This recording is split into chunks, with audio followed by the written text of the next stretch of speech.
영상은 과거엔 다 패스하고 이미지만 봤었거든.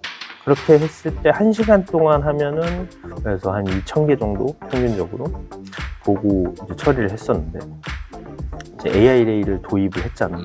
하루 12만 개 해.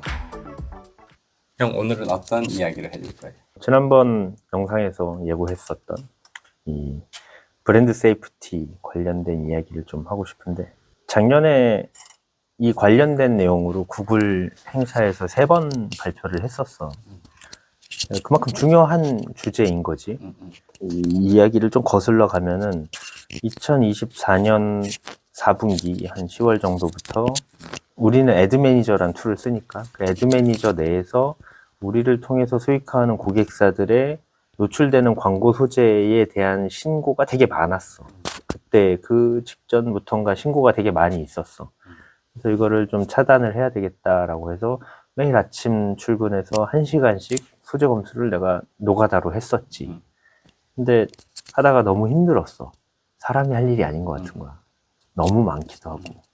그래서 이걸 좀 자동으로 만들어서 우리 고객사, 게시자의 브랜드 세이프티를 지켜줘야 되겠다라는 생각을 하게 됐었고, 사실 우리가 이 소재에 대한 거를 이야기를 했지만 소위 프리미엄 매체, 되게 누가 들어도 이런 매체들은 광고가 나가는데 실수가 있으면 안 되는 매체들이 있을 거예요. 뭐 대표적으로 금융사 혹은 뭐 방송사, 그런 데들은 만약에 한 번이라도 잘못된 광고가 나가, 극단적으로 OTT 넷플릭스를 보는데 성인 광고가 나가, 애들이 보고 있는데 난리 나는 거잖아. 그 극단적인 예시지. 그렇기 때문에 그런 광고가 나가면 안 되기 때문에 그들에게는 브랜드 세이프티를 위해서 광고 수익화를 안 하려고 하는 이 근본적인 문제도 있었어. 이제 고객사 미팅을 했을 때 그 고객사에서 그런 이야기를 했었거든. 이거 구글 광고 하면 수익화 좀 수월하게 되고 좀 우리가 핸들링 해주면 더 잘 될 수 있는데 왜 안 하시냐. 그랬을 때 이제 큰 틀에서 2가지 이야기를 해주더라고. 하나는 무슨 광고 소재가 나갈지 통제가 전혀 안 된다. 그나마 네이버 카카오는 사람이 검수를 해줘가지고 검수 통과한 소재만 나가기 때문에 조금 괜찮은데, 구글 광고가 돈을 더 잘 벌 수 있는 건 아는데 무슨 광고 소재가 나갈지 모른다. 이게 첫 번째. 두 번째는 그 시장 흐름이나 그런 상황에 따라서 매출 예측이 좀 어렵다. 이 2가지 문제를 하는데, 사실 매출 예측은 뭐 차치하고 소재 쪽의 이슈 때문에 광고를 안 한다는 거는 충분히 공감은 됐었거든요. 그러던 차에 우리 쪽에서도 이런 이슈에 대해서 대응을 하기 시작했었고, 실제로 작년에 발표를 하면서 소개 성과도 있었고, 그런 이야기들을 좀 해주고 싶어. 그 수많은 광고 소재에 대해서 이거 불편해요 라는 유저의 VOC라고 하는 그 CS 같은 것들을 듣고 나서 보통 그냥 그거 차단하고 끝나는 행태를 계속 해왔던 거야. 이 업계에서는 지나가다가 뭐 갑자기 그냥 불편해요 뭐 이런 식으로 이야기하는 사람들이 등장하는 걸로 그냥 치부했었는데, 이걸 조금 다른 시각으로 보니까 굉장히 큰 문제가 있다라는 생각이 들었었어.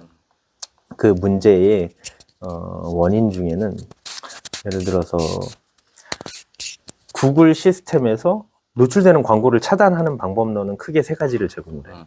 하나는 이 카테고리 차단이라는 방식이 있어. 그 메뉴 들어가면 애드센스에도 있기는 하거든. 뭐 써봤었어? 혹시? 그 뭐 이제 광고 이런 게 좀 나왔으면 좋겠다, 아니면 이건 빼달래, 이런 거. 그치, 뭐 예를 들어 성적인 광고 빼줘, 뭐 이성 만나는 뭐 연애 관련 광고 빼줘, 술 광고 빼줘, 뭐 이런 카테고리 이 스위치 있잖아. 요거를 껐다 켰다 함으로써 이 카테고리에 해당하는 광고는 차단될 거라는 기대를 하게 해주잖아. 그치, 기대를 했는데 내 경험상 정상 작동이 안 되는 느낌이었어. 그치. 그래서 내가 사실 되게 많은 테스트를 했었는데 실제로 내가 관리하던 고객사 중에 커뮤니티가 있어. 근데 커뮤니티는 그래도 좀 그 광고 소재 노출에 대해서 조금 더 유연해. 약간 수위 좀 넘나드는 것도 살짝 내보내도 좀 어느 정도 허용을 해주고, 그래서 거기는 카테고리 차단을 다 풀어버렸어 내가 일부러. 커뮤니티는 아니지만 다른 언론사들은 카테고리 차단을 엄청 많이 해놨어. 그래서 나중에 딱 봤을 때 커뮤니티에서 풀어놨던 카테고리의 소재만 볼 수 있어. 그것만 딱 봤을 때 되게 놀랐거든. 왜 놀랬냐? 성적인 광고라고 되어 있거든. 다 봤는데 아니야. 한 90에서 95%는 전혀 해당하지 않아. 그 카테고리에서 기대했던 차단 효과가 발생하지 않고 오히려 내 사이트의 수익이 늘어날 수 있는 걸 방해하는 결과로 나는 판단이 됐거든. 대부분의 카테고리 그런 식으로 검증을 해봤었는데, 그래서 카테고리 차단은 사실상 답이 아니다 라는 생각을 하게 됐었고, 두 번째로는 이제 그러면 광고주를 차단할 수 있지 않냐 라고 생각을 하잖아. 광고주의 URL을 차단을 하는 방식을 많이 채택을 했었지. 지금도 되게 많은 고객사들이 하고 있는 방식이고, 애드센스 기준으로는 500개인가 제한이 있어. 그 제한을 할 수 있는. URL 차단을 500개인가, 개수 제한이 좀 짜. 되게 짜. 근데 애드 매니저는 제한은 넓어. 제한은 넓은데, 그러면 그거를 다 차단하면 해결이 되느냐? 이게 해결이 안 되더라고. 왜냐면은, 내가 A.com 사이트의 광고 소재가 이상한 게 많이 있다라고 감지를 했어. 그럼 A.com은 차단 목록에 집어넣어. 그럼 다시는 그 광고가 안 보여야 되잖아. 그치.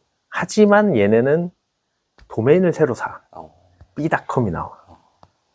이렇게 얘기하니까 좀 안 와닿잖아. 우리 쪽에 제일 문제가 많이 됐던 게 성인 웹툰 사이트야. 근데 그 웹툰들이 소재를 굉장히 자극적으로 많이 쓰거든. 소재 자체에서 주는 문제도 있지만 게시자들 입장에서는 이런 게 내 사이트에 나가에 대한 불만도 있는 거잖아. 실제 있었던 일이야. a툰.com이라는 사이트가 있어. 차단했어. b툰.com이 등장해. 그래서 A부터 Z까지 다 차단했어. 그랬더니 a-툰.com이 등장해. 그래서 다 차단했어. 그랬더니 co.kr 쓰고 net 쓰고 막 도메인들을 계속 변경하면서 쓰는 거야. 이런 문제들이 일단 첫 번째 문제야. 사실 근데 요거는 그나마 대응하기 쉬워. 그 도메인만 차단하면 되고 비슷한 패턴의 도메인들을 차단하면 되고, 하다못해서 후이즈에서 그 도메인들 막 찾아가지고 그 노출됐던 광고주 URL 도메인들 다 찾아가지고 소유자가 같은 URL 다 차단해버리는 지경까지 해봤었어. 엄청나게 많이 차단을 한 거지. 근데 특이한 패턴이 등장한 거야. 재작년 12월에 사이트 하나에 광고가 딱 떠 있어. 누가 봐도 약간 선 넘을 듯 말 듯한 광고 소재야. 애매해. 처음에는 넘어갔어. 그 다음에 또 비슷한 게 보였는데 느낌이 좀 이상해서 그 사이트 들어갔어. 그랬더니 그 사이트가 성인 P2P 사이트의 허브 사이트야. 중간에 게이트웨이인 거지. 그래서 광고를 보고 여길 들어오면은 요 안에는 무수히 많은 성인 사이트로 가는 링크들이 있는 거야. 그래서 이런 게이트웨이 사이트들도 있구나. 그래서 이것도 이제 차단을 해야 되는 방식 중에 하나고. 그리고 굉장히 특이한 패턴 중에 하나가 사이트 심사를 받을 때 정상적으로 사이트 심사를 받기 위해서 듣도 보도 못한 도메인인데 네이버의 홈 화면이랑 똑같은 데를 봤었어. 듣도 보도 못한 데인데. 그냥 소재 미리 보기 딱 봤는데 네이버야. 응? 네이버가 이런 도메인을 쓸 리가 없는데 들어갔는데 안에 구성도 똑같아. 문제가 뭐냐면은 거기에서 사용자가 나 네이버인 줄 알고 네이버 아이디 패스 입력해. 그러면. 그런 식으로 털리는 거야. 그래서 그런 사이트들, 유사 사이트를 모방하는 피싱 사이트들 있잖아. 그런 유형들도 엄청나게 많이 있기 때문에 도메인도 문제고 보여지는 것도 문제고 그런 것들을 다 사람이 일일이 차단할 수가 없으니까 얘 가이드라인을 되게 좀 빡세게 해서 이제 좀 차단을 하려면은 URL 차단도 답이 아니다. 결국엔 소재 하나하나를 다 봐야 되는 거거든. 소재가 너무 많아. 지금도 겁나 많아지고 있는데 앞으로 더 많아질 거야. 왜냐? 인공지능 시대이잖아. 뭐 몇 초면 한두 개씩 찍어내는데 몇십 개, 몇백 개도 찍어낼 수 있지. 사실 토큰만 있으면 하루에 수만 개도 찍어낼 수 있으니까. 근데 그렇게 찍어낸 소재들에 대해서 다 검수가 통과되진 않겠지만 그냥 그 좁은 바늘구멍도 엄청난 물량으로 하면은 통과되는 애들이 많을 거 아니야. 근데 그거 우리가 사람으로 대응할 수가 없거든. 그래서 우리는 인공지능으로 이 소재들을 차단해서 카테고리에서 발생했던 누수를 줄여주고 URL, 이 변칙적인 URL에서 발생하는 것도 결국에는 소재 하나하나를 다 봐야 되는 문제가 있기 때문에 이 소재 레벨에서 브랜드 세이프티를 지키는 툴을 만들었는데 이게 이제 AI-Ray라는 명칭의 툴인 거고 이게 이제 뭐 사용자들한테 보여줄 수는 없어. 우리 회사 내에서 백엔드로 돌아가는 거기 때문에 그냥 사이트 들어가가지고 거기 있는 데이터 다 긁어와가지고 이제 우리 쪽 내부 알고리즘에 의해 가지고 AI가 다 검수하게 하는 솔루션이거든. 근데 이 툴이 이제 그나마 좀 소문이 좀 좋게 나서, 물론 내가 그 느끼는 데이터도 있어. 왜냐면은 인터넷 신문윤리위원회라는 데가 있거든. 작년 이제 우리가 6월 달에 AI 레이를 공식적으로 오픈을 했어. 근데 그 전에 인터넷 신문윤리위원회 통해서 언론사에서 불건전한 광고 소재라고 제보가 오면은 다 내려줘야 되거든. 근데 그 신고가 월에 한 10건씩은 오는 것 같아, 왔던 것 같아. 근데 6월 전에는 신고가 오면은 우리는 대부분 차단을 했었어야 됐어. 근데 6월 이후에는, 제가 느끼기에는 그냥 6월 이후에는 거의 없었어. 그냥 대부분 저희 이미 차단된 상태입니다. 우리 답변이었었거든.